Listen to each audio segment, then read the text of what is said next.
নমস্কার, কেমন আছেন সবাই? আমার চ্যানেলে আপনাদের সবাইকে স্বাগত। যে সকাল সকাল ছাদে চলে এসেছি, দেখেন কে বসে আছে। এই বিস্কুটটা দেবো আর টুক করে নিয়ে পালিয়ে যাবে। তার জন্য ও বিস্কুটটা নিয়ে এখন ঘরে ঢুকে পড়ে। ওর খাওয়া শেষ হয়, তারপরে বেরিয়ে আসে। এই দেখুন, সূর্যি মামার এখনও ভালো করে বেরানোর সময় হয়নি আজকে মনে হচ্ছে। চলুন, আমার না একটা লেবু লাগবে, কটা লেবু তুলে আনি। লেবুগুলো বেশ পেকে গিয়েছে, এবার তুলে না নিলে সব আবার ঝরে যাবে। আর আমার লেবুটা তো প্রতিদিনই কম বেশি লাগে, তাই এই লেবু সকালবেলাতেই নিয়ে নিয়ে নিচে চলে যায়, আমার আজকেই লাগবে। চলুন, মেয়েও চলে এসেছে, এবার ওকে একটু লেবু জল করে দিই, তারপরে তখন বাকি কাজ সারবো। তার আগে আমাদের চা খাওয়া হয়ে গিয়েছে আজকে। ছেলের পড়া আছে, ছেলে পড়তে চলে গিয়েছে, আর এই যে সারাক্ষণ বক বক বক বক করা। আমি এবার রান্নাবান্না সব চাপিয়ে দিয়েছি, কারণ ছেলের আবার স্কুল আছে, স্কুল যাবে।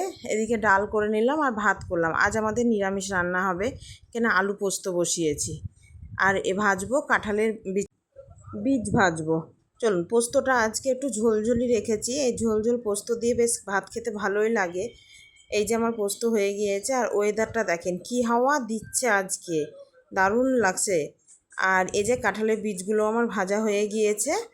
এবার দেখুন একটা জিনিস, এই যে এই মহারানী এইখানে এখন সারাদিন বসে থাকছে, আর ওই মুখে করে কুটো নিয়ে আসছে, আর ওই রান্নাঘরের চিমনির পাইপের মধ্যে নিয়ে গিয়ে মনে হয় বাসা করছে। যেই চিমনিটা চালাচ্ছি তেমনি বাইরে বেরিয়ে চলে যাচ্ছে। চলুন, ওর দাদুর খাবারটা দিয়ে আসি। আর এদিকে ছেলেরও খাওয়া হয়ে গিয়েছে, ও স্কুল চলে গেল। এবার আমি বাকি কাজ সারবো। আর এই দেখুন, এই গাছের নারকেলগুলো সব নারকেল হয়ে গিয়েছে, ভাবলাম যে পুজোর সময় করে পারবো, তাই যে ধূপধাপ করে ওপারে সব এবার পড়ছে।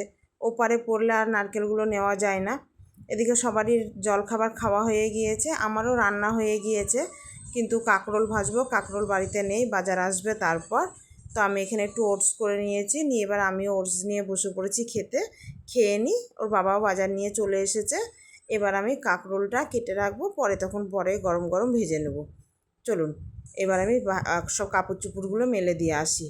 আজ যা ছাদে হাওয়া দিচ্ছে না, কি বলবো, মানে দারুণ লাগছে হাওয়াটায় থাকতে, রোদ বোঝাই যাচ্ছে না।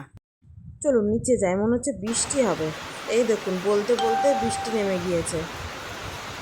তা বৃষ্টি হোক। চলুন, ভিডিওটি কেমন লাগলো জানাবেন। ভিডিওটি যদি ভালো লাগে তাহলে একটু লাইক করে দেবেন।